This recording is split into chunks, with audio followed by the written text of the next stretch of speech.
우리 함께 찬송가 544장 찬양하겠습니다.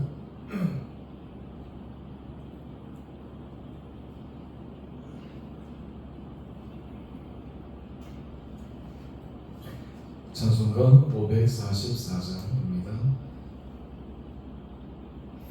울어도 못하네 눈물 많이 흘려도 겁을 얻게 못하고 죄를 씻지 못하니 울어도 못하네.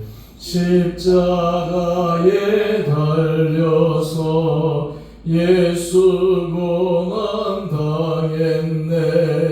나를 구원하시리 예수밖에 없네.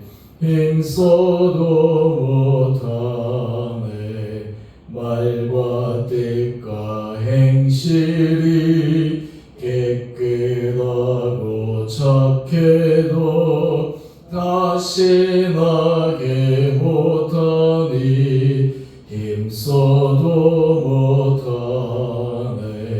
십자가에 달려서 예수 고난 당했네. 나를 구원하시리 예수밖에 없네. 참아도 못하네. 할 수 없는 죄인이 흉한 죄에 빠져서 어찌하니 죽을까. 참아도 못하네.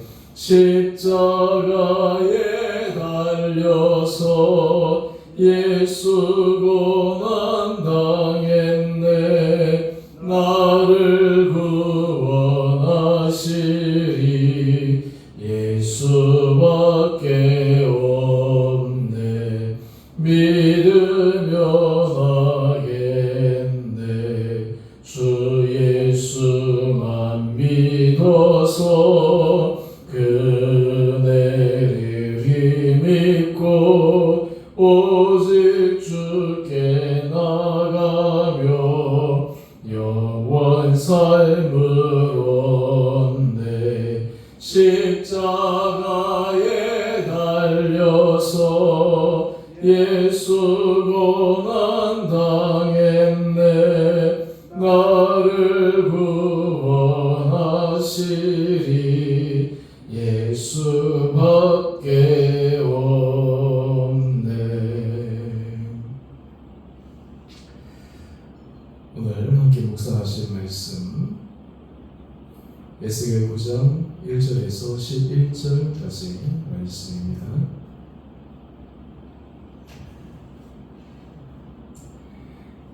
누가 큰 소리로 내 귀에 외쳐 이르시되 이 성읍을 관할하는 자들이 각기 죽이는 무기를 손에 들고 나오게 하라 하시더라. 내가 보니 6사람이 북향한 민문길로부터 오는데 각 사람의 손에 죽이는 무기를 잡았고 그 중에 한 사람은 가든 베옷을 입고 허리에 서기관에 먹그릇을 찼더라. 그들이 들어와서 놋 제단 곁에 서더라. 그룹에 머물러 있던 이스라엘 하나님의 영광이 성전 문지방에 이르더니 여호와께서 그 가든 베옷을 입고 서기관에 먹그릇을 찬 사람을 불러 여호와께서 이르시되 너는 예루살렘 성읍 중에 순회하여 그 가운데에서 행하는 모든 가증한 일로 말미암아 탄식하며 우는 자의 이마에 표를 그리라 하시고 그들에 대하여 내 귀에 이르시되 너희는 그를 따라 성읍 중에 다니며 불쌍히 여기지 말고 긍휼을 베풀지 말고 쳐서 늙은 자와 젊은 자와 처녀와 어린이와 여자를 다 죽이되 이마에 표 있는 자에게는 가까이 하지 말라. 내 성소에서 시작할지니라 하시며 그들의 성전 앞에 있는 늙은 자들로부터 시작하리라.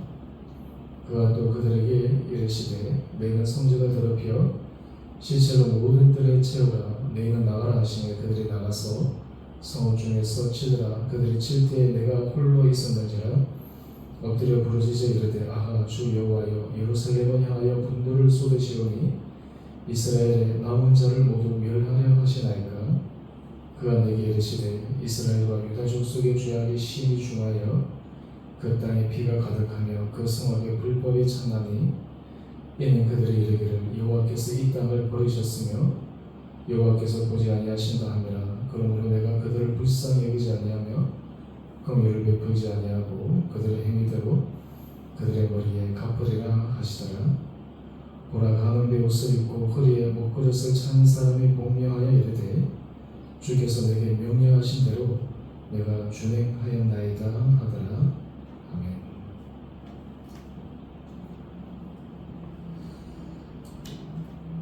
오늘 함께 묵상하실 말씀은 에스겔이 하나님의 무서운 심판을 지금 환상 가운데 보고 있습니다.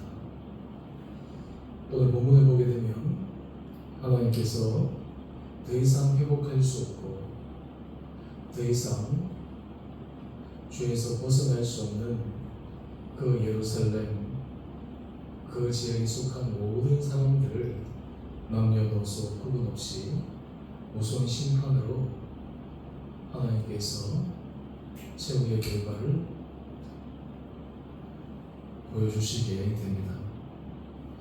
오늘 본문 말씀을 통해서 우리는 이스라엘 백성들의 그 타락하고 부패한 모습이 하나님 앞에서 얼마나 크게 치달았는지, 그 죄악으로 인해서 하나님의 인내 한계를 넘어서시고 더 이상 그것을 치료하고 치유할 수 있는 방법이 심판이라는 정말 극약 처방을 통하지 않고서는 해결될 수 없는 지경에까지 이르게 되자 하나님께서 에스겔 선지자를 통해서 분명하게 그 죄악의 최후의 결과를 말씀하여 주십니다.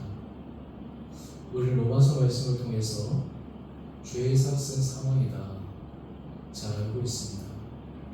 죄의 무서움, 죄로 인해서 사람이 죽을 수밖에 없다라고 하는 것을 우리는 신앙교육을 통해서 계속해서 배워왔습니다. 그런데 우리가 왜 죄에 대해서 무감각해지고 때로는 안이해질까요? 그 죄의 무서움을 우리가 심각하게 여기지 않기 때문입니다. 다른 말로 하면 죄 가운데 살아가도 우리의 삶의 자리에서 다 특별한 문제 없이 살아왔기 때문에 죄와 단절해야 되겠다, 죄가 결국 사망에 이르게 한다 라고 하는 것을 우리가 정말 절실하게 느끼지 못하기에 그냥 죄와 더불어 살아왔습니다. 오늘 이스라엘 백성들을 향한 하나님의 이 죄에 대해서 엄중하게 말씀하시고 이 죄를 심판하시는 그 하나님의 마음의 중심을 우리가 함께 묵상하기를 원합니다.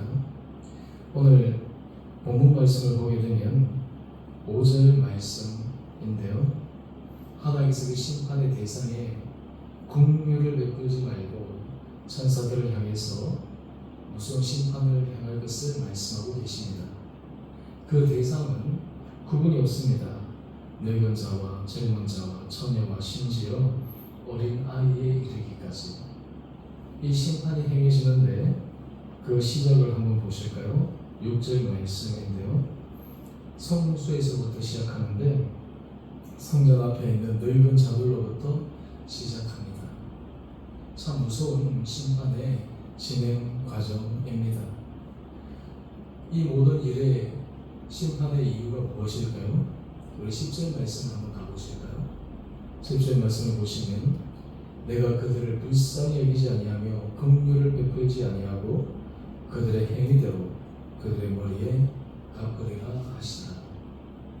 하나님께서 지금 우상 숭배와 그리고 타락으로 온 이스라엘을 하나님의 말씀에서 떠난 그들을 이렇게 무자비하게 심판하시는 그 이유가 이스라엘 백성들 사람 자체를 미워하시고 싫어하시기보다는 죄에 대해서 하나님께서 어떤 마음을 갖고 계시는지를 바로 말씀을 통해서 보여주고 계십니다. 여러분, 이 죄의 심각성과 무서움은 우리가 신앙생활을 하며 특별히 믿음 앞에서 어느 정도 잘하고 성숙하고 한 단계 도약했다라고 스스로 자부할 수 있는 사람에게도 이 죄악의 문제는 결코 자유롭지 않는 것입니다. 로마서 7장 말씀을 보면 사도 바울의 고백입니다.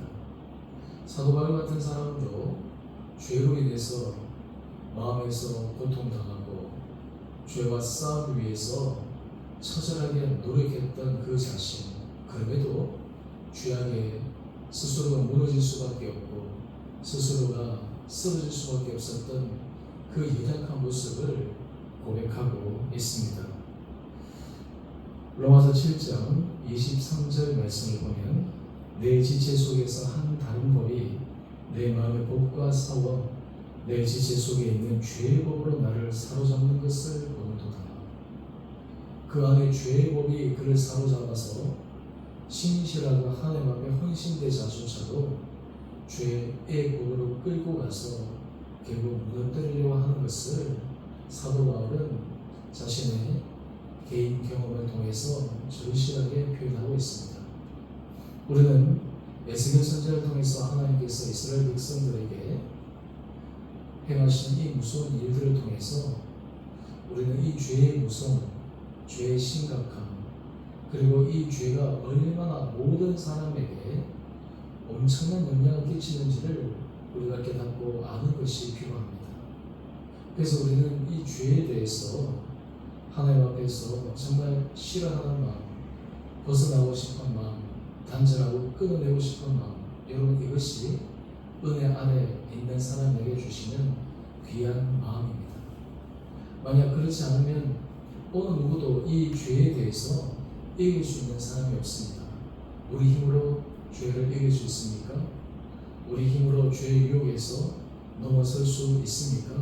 불가능한 것입니다. 만약 사람이 의지로, 사람이 자신의 결심으로 그것을 넘어설 수 있다면 왜 예수님께서 이 땅 가운데 오시려 했겠습니까? 또 왜 예수님께서 십자가에서 그 고난 가운데 죽으셔야만 했겠습니까? 이 죄의 문제는 결국 우리 인간의 힘으로는 해결할 수 없다라고 하는 것이 역사적으로도 또 우리 개인 경험적으로도 명확하게 규정된 것입니다. 오늘 이런 가운데 우리는 하나님 앞에서 어떻게 이 죄의 문제를 정말 해결하고 죄의 문제 가운데서 벗어날 수 있을까요? 유일한 방법은 예수 그리스도 앞에 은혜를 구하는 것입니다. 예수 그리스도께서 우리의 모든 허물과 부족과 죄악을 보혈로 덮어주시고 우리에게 새 마음을 주시고 우리로 하여금 근본적으로 하나님의 은혜 역사 아래로 이끌어가도록 만들도록 하나님의 은혜를 간구하는 것, 여러분, 이것이 유일한 해결 방법입니다. 우리 영혼이 죽게 되면, 죄 가운데서 우리 영혼이 죽게 되면 우리 모든 삶이 다 망가집니다. 죄의 삭슨 사망이라고 하는 것이 얼마나 무서운 것입니다. 그 자체가 지옥이요, 그 자체가 엄청난 심판입니다. 오늘 이런 가운데 우리가 하나님 앞에 은혜를 구하며 나가는 사람에게 하나님의 특별한 보호하심이 있습니다. 바로 그것이 4절 말씀인데요. 하나님께서 정말 예루살렘에서 모든 사람을 죄 가운데서 심판하시는데 그 가운데 예외를 두는 사람이 있습니다. 바로 모든 가증한 일로 말미암아 탄식하며 우는 자 이마에 표를 그리라. 죄악을 보고 탄식하고 죄악 가운데 빠지지 않도록 하나님의 은혜를 구하는 정말 그러한 사람, 그런 사람을 이마에 표시하면서 그 심판의 대상에서 벗어나도록 하여 주시는 것입니다. 이스라엘 백성들의 주요한 명절 가운데 6월절 있지 않습니까? 하나님께서 애굽왕 마지막 심판으로 모든 장자 처음 난 것을 죽일 때 그 양의 피를 바른 그 집은 넘어가도록 하여 주신 것, 바로 이것이 오늘 지금 이 심판의 대상 가운데서도 비슷한 유형입니다. 오늘 우리가 삶의 자리에서 하나님 앞에 우리 안에 있는 깊은 죄악, 우리 안에 있는 깊은 정말 뿌리 깊은 그 습성들을 은혜 가운데 뽑아낼 수 있는 결단들이 저와 여러분 가운데 있게 되기를 간절히 소망합니다. 우리 인생에 있어서 가장 심각한 것은 바로 이 죄의 문제입니다. 죄가 우리의 생각을, 죄가 우리의 마음을 오염시키고, 결국에는 죄가 우리로 하여금 하나님으로부터 떠나게 만들고, 죄가 우리로 하여금 하나님 앞에서 올바른 선택을 하지 못하도록 해서 결국에는 넓은 길, 정말 그 가운데서 사람들이 생명의 길, 축복의 길이라고 착각하는 그 길로 가다가 죄악 때문에 결국 최후의 사망의 길을 경험할 수밖에 없는 그 무서움을 우리가 인식하고 깨닫게 될 때 하나님 앞에 새로운 은혜를 구하게 되는 것입니다. 오늘 이 아침 하나님께서 우리에게 정말 그런 마음들을 허락하여 주시기를 간절히 소망합니다. 우리 내면의 깊은 죄악들을 정말 주님 앞에 토로하고 주님 앞에 용서를 구하고 예수 그리스도의 보혈의 능력으로 새롭게 하여 주시기를 간절히 원하는 진실한 마음들이 우리 가운데 있게 되기를 원합니다. 하나님과 우리 사이에 가장 먼저 우리 자신이 우리의 죄악을 잘 압니다. 하나님 앞에서 우리의 타락한 모습, 하나님 앞에서 우리의 죄악된 모습, 그 어느 누가 아니라 하나님도 아시지만 우리 자신도 그것을 잘 알고 있습니다. 그것을 우리가 주님 앞에 정말 우리 힘으로 할 수 없다라는 것을 고백하며 철저히 두 손 들고 회개하며 나갈 때 하나님께서 우리의 삶을 새롭게 수정시켜 주시고 새로운 기회를 허락하여 주실 줄 믿습니다. 또한 이런 가운데 하나님은 오늘 본문의 말씀처럼 이마에 표를 그린 사람, 정말 많은 사람들이 타락하고 죄 가운데 빠져 있지만 그 가운데 정말 소수의 남은 자, 하나님 앞에서 은혜를 구하는 자, 그들은 결코 하나님께서 간과하지 않으시는 것을 바라보며 오늘 우리 온 성도들의 삶이 이런 정말 선택된 축복의 길로 걸어갈 수 있는 귀한 삶 살아갈 수 있게 되기를 간절히 소망합니다. 우리 인생이 넓은 길이 아니라 좁은 길로 걸어갈 때 하나님께서 이런 은혜와 축복을 우리 성도들의 삶의 자리에 허락하여 주시기를 주님 이름으로 축원드립니다. 우리 함께 기도하겠습니다. 사랑해 주님, 우리 안에 죄의 법이 우리를 하나님의 영원한 생명에서 사망의 길로 끌고 가려고 하는 강력한 힘을 바라봅니다. 이스라엘 백성들의 그 타락의 모습도 결국 죄악의 모습이었고 그 죄의 결과로 심판이라는 무서운 그 사망에 직면하게 되는 것을 바라봅니다. 죄의 무서움과 죄의 정말 그 혹독함의 결과가 무엇인지를 오늘 이스라엘 백성들을 통해 우리가 묵상하며 그럼에도 우리가 예수 그리스도의 보혈의 은혜를 사모하며 구하며 정말 하나님 앞에서 구별된 남은 자로서 귀한 사명들을 잘 감당하는 우리 온 성도들 되게 하여 주시옵소서. 우리 주원의 교회 성도들 하나님께서 한 분 한 분들을 귀하게 여겨주시고 하나님께서 신년 가운데 은혜를 허락하여 주시며 모든 삶의 자리마다 주님 이끌어 주시는 선함을 맛보게 하여 주시기를 우리 사랑하신 예수님 이름으로 기도드리옵나이다. 아멘. 하늘에 계신 우리 아버지 이름을 거룩하게 하시며 아버지의 나라가 오게 하시며 아버지의 뜻이 하늘에서와 같이 땅에서도 이루어지게 하소서. 오늘 우리에게 일용할 양식을 주시고 우리가 우리에게 잘못한 사람을 용서하여 준 것 같이 우리의 죄를 용서하여 주시고 우리를 시험에 빠지지 않게 하시고 악에서 구하소서. 나라와 권능과 영광이 영원히 아버지의 것입니다. 아멘. 오늘도 믿음으로 승리하시는 하루 되시기를 바랍니다.